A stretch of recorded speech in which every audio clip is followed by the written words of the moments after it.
Okay, welcome. This is lesson 6.5, and once again, my friend Molly is here to help. And we are going to be talking about changing fractions into decimals, into percents, and then changing percents into decimals, into fractions. So just converting them back and forth. Okay, and this should be kind of a review lesson because you have actually seen this before.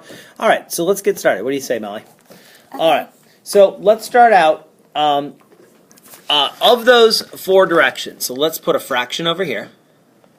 Okay, let's put a decimal in the middle, and let's put a percent over here. Okay, and let's actually we'll actually put circles around each of these. Okay, now changing fractions into decimals, we'll call that A. Changing decimals into percents, we'll call that B. Changing percents into decimals, we'll call that C. And then finally changing decimals into fractions, we'll call that D. All right, so now some of these are actually really easy. And some of these we actually know in our heads. So let's pick a decimal that we know. Let's say 0.25. All right, 0.25 would be what as a percent? Well, all we do is move the decimal over two places, and so 0.25 is the same as 25%.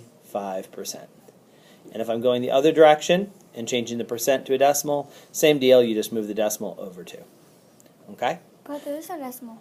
Well, but right, so there's no decimal. The decimal point would be the end of the number, and so we just bring it in. Now, 0.25 is actually a decimal we know off the top of our head. What fraction is that equal to? 1/4. 1/4, right. It's 25 over 100, which is what Molly started to say. Read it, reduce it. So you just read 25 hundredths. Instead of saying 0.25, we really are supposed to read that as 25 hundredths. And this is another way to write 25 hundredths. Both of these say 25 hundredths. And then just reduce this down. And sure enough, as Molly said, it reduces down to 1/4. Okay? So that's how we change a decimal into a fraction. All right? Let's do A. Changing a fraction into a decimal. Suppose I start with 1/4. How would I change it to 0.25? Well, again, that's probably one that we know off the top of our head. But if we don't know, all we do is take the top number and we just set up a long division and we just divide 1.00 by 4. And sure enough, 4 goes into 10 twice, and you get a remainder of 2, and 4 goes into 20 5 times.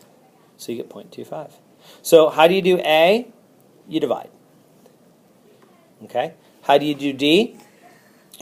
That's the frog one. I should have made it in green. You read it and you reduce it.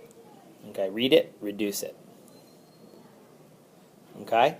Changing a decimal into a percent, we're going to do by just moving the decimal two places to the right. And to change a percent to a decimal, we move the decimal two places to the left. That's really all there is to it. So let's do some practice problems. All right, let's start with fractions. Let's start with a fraction like 3/8, and let's change it across to the other things. So first, to change it into a decimal. By the way, you notice that decimal was in the middle here? No. Okay, right here, fraction, Oh, decimal, yeah. percent. We always change, we never go directly from a fraction to a percent or percent to a fraction unless we know it already. We always change things to decimals first, okay? So let's take 3/8 and let's change it to a decimal. All right, so if you know the trick for eighths, you probably can do this one in your head. Otherwise, you're going to divide 3 by 8. All right, let's do the division here. We're going to need 3 decimal places. All right, ready? First, let's be careful about lining things up. This has been the biggest mistake I've seen when people have been doing this. The decimal floats straight up, and you say 8 goes into 3 how many times? The answer is 0. But 8 goes into 30. Twice, 3 times. 3 times, right, because 8 times 3 is 24. And if I subtract, sure enough, I get 6. Is that less than 8? Remember, we're doing does Yes. McDonald's sell cheeseburgers? So we divided, we multiplied, we subtracted, we checked to make sure we did it right. And now we bring down the next 0, and we start over. 8 goes into 60 7 times, right? 8 times 7 is 56. Subtract, and I get 4. I check that that's less than 8. It is. So bring down one more 0. And this time 8 goes into 40 exactly how many times? 5. And 8 times 5 is 40. We subtract and we get 0. So changing 3/8 into a decimal, it's 0.375. Now, if I want to change that into a percent, all I do is move the decimal over two places to the right. So that will be 37.5%. So when you're a cashier, you have to know all this. Well, nowadays, Cash registers do most of this, but yes, you should absolutely know this. Now, if I want to go the other direction, 37.5% is 0.375. And if I wanted to change 0.375 back into a fraction, just read it out loud. It's 375 thousandths. All right, and you could take out a 5, and this would reduce down to 75 over 200. And now take out a 25. This goes down to 3, and this goes down to 8. And sure enough, I get 3/8, which is exactly where I started the problem today. So I should be able to take fractions and change them into decimals, decimals into percents, percents into decimals, and decimals back into fractions. That's all there is to this lesson. It's just going to be converting things back and forth. Okay? So let's do a couple problems to practice. Okay? So I'm going to give you a couple of problems. I'm going to give you different things, and I'm going to tell you what I want you to write it into. Okay? So let's start with 58%, and let's change it into the other two things we don't have. Okay? So 58%, let's change it into a decimal. I'm sorry, it's a percent, so let's change it into a decimal and a fraction. Okay? Let's take the number 0.4, and let's change that into a percent and a fraction. Okay? I agree. Let's see, we have 3 out of 11, so let's change that into a decimal and a percent. Let's see, we started with a percent, a decimal, and a fraction. That's all 3 problems, right? And so for each of these problems above, be careful.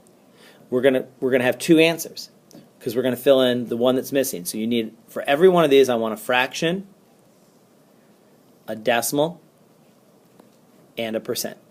Okay? All right, so pause the video right now and fill in, essentially, for each of these 3, you're going to fill in 2 more things. So there's going to be 6 missing things. Okay, fill in the 6 missing things right now. Pause the video, and when you're done, we'll see if we agree. Can I say welcome back? Well, since we're still going, I think you just did. So welcome back. Ready? Welcome back. Okay, so let's do the easy one on 58%. Let's change it to a decimal first. So as a decimal, it's 0.58, right? We just moved the decimal 2 to the left. And now read it and reduce it. That's the same thing. By the way, notice the equal sign? Because these are really actually equal. We don't need an arrow here. 58% is equal to 0.58, which is equal to 58 over 100. And they're both even, so let's reduce that to 29 over 50. And I think that's going to be simplest form. So those are my 2 answers for the first one. All right, let's switch to yellow now. And now for yellow, let's see, 0.4. What's that going to be as a percent? 4%. Careful, you got to move it 2 places Oh, to wait, right. no, And that's right. So you're going to move it 2 places over, so you're going to get 40%.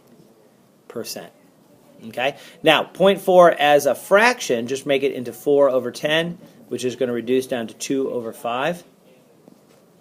And so that's the answer for that one. Now, the last one's going to be a little tricky. We're going to actually have to do in a division problem. We're going to divide 3 by 11. Okay, and we're going to get 3 decimal places. So let's see. 11 goes into 30 twice. We get 22. Subtract, we get what? 8? Yep. Okay, bring down the 0. 11 goes into 80 7 times. We get a 3. Bring down. Oh, look, it's going to repeat. Because that's what we start with, 30, right? So it's 0.27 repeating. So there's the decimal. And what are we missing? We got a fraction, decimal. Oh, the percent. So this is actually 27, we'll round to 0.3 because it's going to be 0.27, 0.27, 0.27. Yeah. So it's 27.3%. So there it is as a decimal, and there it is as a fraction. All right. Thanks for watching, everybody. We're going to let you go now, and tomorrow in class we will practice these. So we're signing off. This is Mr. Gunn. And Molly, bye.